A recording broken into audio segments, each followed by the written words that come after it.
Our gospel passage occurs after Jesus' triumphant entry into Jerusalem, leading in towards the Passion. Jesus has received a hero's welcome. However, tensions build as conflict with the local leaders escalate.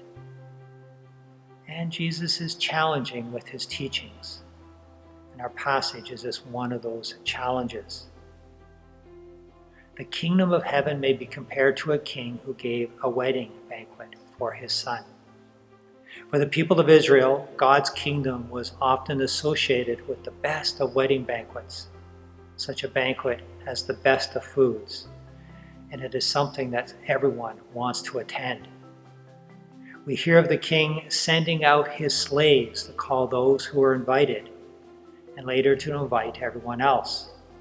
Some translations refer to them as servants, so a different term. Either way, they represent the prophets God had sent through the ages to God's chosen people. Those initially invited reject the invitation, as we've heard.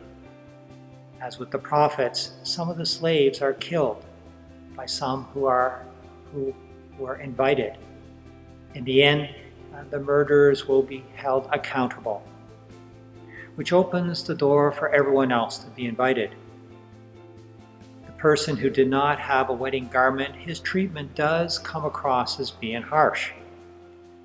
In the tradition of that time, everyone at the wedding banquet were to wear a wedding robe.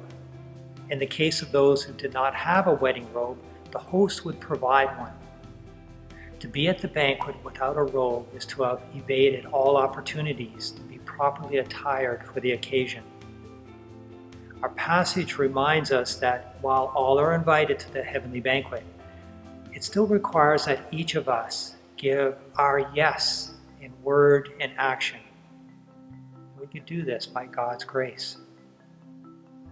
Jesus conveys this parable as part of God's invitation to us.